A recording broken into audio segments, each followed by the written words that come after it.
Hello everyone, आज है सोमवार 3 अप्रैल 2023 और इस वीडियो में बात करेंगे Indian railway finance corporation limited यानी आईआरएफसी के शेयर के बारे में। शेयर में आज 5% की तेजी थी। शेयर 27 रुपए 95 पैसे पे क्लोज हुआ। ऐसे में यह जानना जरूरी है कि क्या ये तेजी कंटिन्यू करेगी या शेयर में कोई प्रॉफिट बुकिंग देखने को मिलेगा।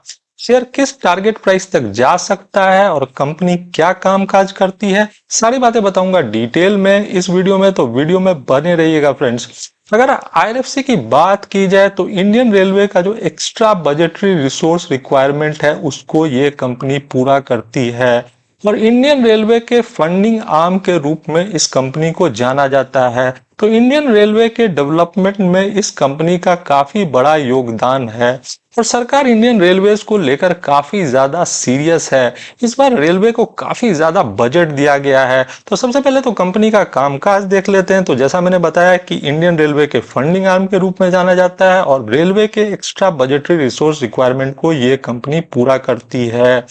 अगर कंपनी की बात की जाए तो इस बार के रेलवे बजट में रिकॉर्ड पैसा दिया गया है। 2.40 लाख करोड़ का बजट दिया गया है रेलवे को, जो कि 2013 के मुकाबले 9 गुना अधिक है। तो सरकार रेलवे के डेवलपमेंट को लेकर काफी ज्यादा सीरियस है और इस बार के रेलवे बजट में ये चीज दिखता है।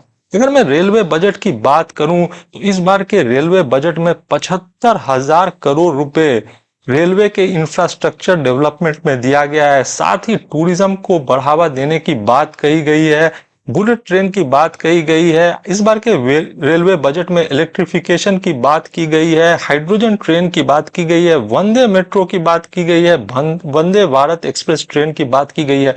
तो सरकार रेलवे को लेकर काफी ज्यादा सीरियस है और इसका फायदा आईआरएफसी जैसी कंपनी को मिलेगा। अगर मैं शेयर की बात करूं तो कंपनी के शेयर प्राइस में पिछले एक साल में अच्छी खासी तेजी देखने को मिली है। ये शेयर 29% भागा है पिछले एक साल में और अगर इस ग्राफ को आप क्लियरली देखो तो पाओगे कि ये शेयर 20 रुपए के रेंज में ट्रेड कर रहा था और वहां से ये शेयर बढ़ के 37 रुपए तक गया और उसके बाद एक डाउनफॉल इस शेयर के प्राइस में देखने को मिला है। तो ऊपर के लेवल से इस शेयर में एक मुनाफा वसूली देखने को मिली है और उसका कारण बिल्कुल साफ है। भारतीय शेयर बाजार और दुनिया भर के बाजार में एक प्रॉफिट बुकिंग देखने को मिला है। माहौल अच्छा नहीं था। अमेरिका से बुरी खबरें आई और वहां के बैंक्स में प्रॉब्लम देखने को मिला, जिसके कारण भारतीय शेयर बाजार भी नीचे गया और इसके कारण आईआरएफसी जैसी कंपनीज के शेयर नीचे आए हैं। तो मुझे लगता है ये एक अच्छा मौका है इस कंपनी को एक्यूमुलेट करने का, क्योंकि 37 रुपए के लेवल से ये शेयर अब 28 रुपए के लेवल्स पे आ गया है और अगर मैं बात करूं तो इसी महीने ये शेयर 25 रुपए तक भी गया था। तो जिन लोगों ने लोअर लेवल्स पे इस शेयर को एक्यूमुलेट किया होगा, 25 रुपए 50 पैसे के लेवल्स तक ये शेयर गया था, तो वहां से ये शेयर अब तेजी दिखा रहा है। तो लोअर लेवल्स पे इस शेयर ने एक्यूमुलेट करने का एक अच्छा मौका दिया था और अब शेयर में फिर से तेजी बन रही है और मुझे लगता है ये तेजी कंटिन्यू करेगी। अच्छी कंपनी है, अच्छे सेक्टर में है और रेलवे का ग्रोथ काफी ज्यादा होने वाला है आने टाइम में। रेलवे का ग्रोथ इंडिया के ग्रोथ स्टोरी से लिंक है और सरकार रेलवे के ग्रोथ को लेकर काफी ज्यादा सीरियस है। काफी बड़ा बजट दिया गया है इस बार रेलवे में। अगर मैं कंपनी की बात करूं तो कंपनी अच्छा डिविडेंड देती है। 5.38% का डिविडेंड यील्ड है, तो शेयर इन्वेस्टर्स को अच्छा डिविडेंड मिलता है इस कंपनी के द्वारा। रिटर्न ऑन इक्विटी देखिए 15.84% का, मार्केट कैप 34,762 करोड़ का। तो कंपनी अच्छा डिविडेंड देती है और कंपनी का रिटर्न ऑन इक्विटी भी अच्छा है। बुक वैल्यू से नीचे ट्रेड कर रही है, 33 रुपए 78 पैसे का बुक वैल्यू है, तो अपने बुक वैल्यू से नीचे ट्रेड कर रही है। पी रेशियो 5.35 का है, जबकि इंडस्ट्री पी है 14.37 का। तो शेयर सस्ता है। अगर मैं इंडस्ट्री पी से कंपेयर करता हूं या बुक वैल्यू से कंपेयर करता हूं। कंपनी के अगर रिजल्ट्स की बात की जाए तो फरवरी के महीने में कंपनी अपने क्वार्टरली नंबर्स के साथ आई थी और मैं आपको क्वार्टरली रिजल्ट्स चेक कराना चाहता हूं। कंपनी ने दिसंबर क्वार्टर में 1633 करोड़ का प्रॉफिट करके दिखाया है और 1594 करोड़ के मुकाबले जो दिसंबर 2021 में हुआ था, ये एक जंप है। कंपनी ने अच्छा रिजल्ट किया है दिसंबर क्वार्टर में प्रॉफिट के फ्रंट पे। और अगर मैं रेवेन्यू की बात करता हूं तो यहाँ पे फिगर है 6,218 करोड़ का और ये भी एक जंप है क्योंकि सितंबर क्वार्टर में ये फिगर था 5,810 करोड़ का और एक साल पहले ये फिगर था 5,096 करोड़ का। तो कंपनी अच्छा रिजल्ट कर रही है। अगर आप ईयरली बेसिस पे भी रिजल्ट्स को चेक करते हैं तो कंपनी लगातार साल दर साल अपने प्रॉफिट्स को इंक्रीज कर रही है। 6,090 करोड़ का प्रॉफिट है और ये जो प्रॉफिट का फिगर है हर साल बढ़ते जा रहा है। तो कंपनी अपने प्रॉफिट्स को लगातार इंक्रीज कर रही है और ये एक अच्छा साइन है शेयर धारकों के लिए कि कंपनी अपने प्रॉफिट्स को इंक्रीज कर रही है। कंपनी अच्छा डिविडेंड तो देती ही है, जैसा मैंने आपको बताया कि कंपनी ने अच्छा डिविडेंड दिया है।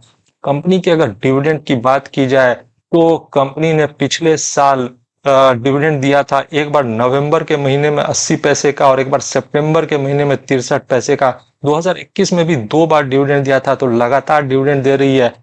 पेनी स्टॉक है, 27 रुपए की का शेयर है और लगातार डिविडेंड देती है शेयर होल्डर्स को। और ऐसे में ये कंपनी लोअर लेवल्स पे एक्यूमुलेट करने के लिए काफी बेहतर कंपनी है। जैसा मैंने बताया कि इंडियन रेलवे के फंडिंग आर्म के रूप में जाना जाता है इस कंपनी को और इंडियन रेलवे के डेवलपमेंट में इसका काफी बड़ा योगदान है। एक साल में इस शेयर ने अच्छा रिटर्न बना के दिया है शेयर इन्वेस्टर्स को। ऑल्दो ऊपर के लेवल से करेक्शन देखने को मिला है, शेयर 37 रुपए के लेवल्स तक गया था, इस लेवल्स तक गया था शेयर और वहां से ये शेयर नीचे आया और नीचे जाने का कारण बिल्कुल साफ है। जब शेयर मार्केट में करेक्शन होगा तो शेयर्स में भी करेक्शन आएंगे और यही चीज देखने को मिला आईआरएफसी के शेयर में। तो ये कोई नई बात नहीं है और ऐसे में रिटेल इन्वेस्टर्स को ऐसे क्वालिटी स्टॉक्स को एक्यूमुलेट करना चाहिए। अभी भी प्राइस काफी अच्छा है, मुझे लगता है ये शेयर 32 रुपए के प्राइस टारगेट की तरफ आराम से जा सकता है। ऊपर के लेवल्स पे मुनाफा वसूली जरूर देखने को मिलेगी क्योंकि जब भी शेयर बाजार में एक रनअप देखने को मिलता है किसी शेयर में तो मुनाफा वसूली भी देखने को मिलती है, तो वहां पे जरूर प्रॉफिट बुकिंग करने के बारे में सोचना चाहिए। पर आईआईसी अच्छी कंपनी है, इंडियन रेलवे के फंडिंग आर्म के रूप में काम करती है और डिविडेंड भी कंपनी का अच्छा है, कंपनी रिजल्ट्स भी अच्छे कर रही है। तो हर एक फ्रंट पे कंपनी अच्छा कर रही है। सरकार रेलवे को लेकर काफी ज्यादा सीरियस है।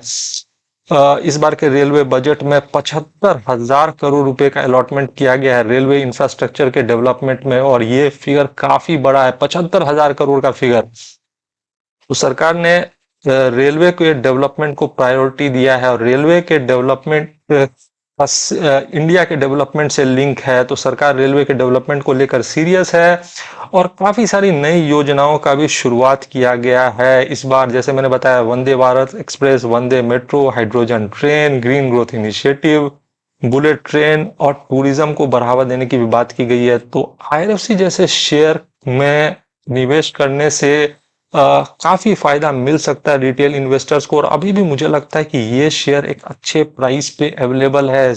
आज अगर मैं बात करूं तो शेयर जरूर तेजी दिखा रहा है, 5% की तेजी पर अभी भी ये शेयर अपसाइड दिखा सकता है। और अगर मार्केट में किसी कारणवश गिरावट आया, जैसे यूएसए से बुरी खबर आई थी कि वहां के बैंक्स डिफॉल्ट कर गए और इसके कारण मार्केट में करेक्शन आया था, तो उसको एक मौके की तरह देखना चाहिए और मौका पे चौका, ये स्ट्रैटेजी लगा के क्वालिटी कंपनीज को कुमुलेट करना चाहिए।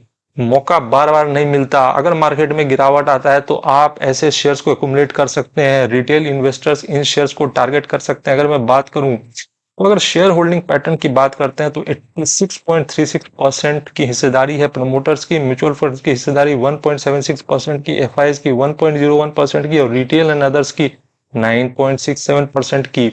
तो अभी भी म्यूचुअल फंड्स और एफआईआईस का बहुत बड़ा पार्टिसिपेशन नहीं है, पर जब रनअप आएगा शेयर में तो पार्टिसिपेशन भी बढ़ेगा। मुझे लगता है कि एक अच्छा मौका है इसको एक्यूमुलेट करने का। मैंने बताया पिछले एक महीने के ग्राफ को देखकर कि ये शेयर नीचे गया था और वहां पे ये एक मौका दे रहा था। 25 रुपए 25 पैसे तक ये शेयर गिर के गया था क्योंकि मार्केट में भी गिरावट थी, पर अभी फिर से ये शेयर तेजी पकड़ रहा है। और एक साल का ग्राफ मैंने आपको दिखाया कि शेयर 20 रुपए के आसपास ट्रेड कर रहा था। जिन लोगों ने इस लेवल्स पे इस शेयर को एक्यूमुलेट किया होगा उन्होंने काफी अच्छा प्रॉफिट बनाया होगा क्योंकि 20-21 रुपए के लेवल से ये शेयर 37 रुपए तक गया था। तो रिटेल इन्वेस्टर्स जिन्होंने इस लेवल्स पे इन्वेस्ट किया होगा 20-21 रुपए पे, उनको काफी मुनाफा हुआ होगा और अभी फिर से एक मौका दे रहा है ये शेयर एंट्री करने का। तो मुझे लगता है क्वालिटी कंपनी है, सस्ते दाम पे उपलब्ध है। इसको जरूर अपने पोर्टफोलियो में शामिल करना चाहिए। ये मेरा अनुमान है शेयर के बारे में। शेयर खरीदने से पहले अपना रिसर्च जरूर कर लीजिएगा। और एक और रिक्वेस्ट है फ्रेंड्स, अगर वीडियो पसंद आया हो तो लाइक कर देना और चैनल को सब्सक्राइब कर लेना। Thanks for watching.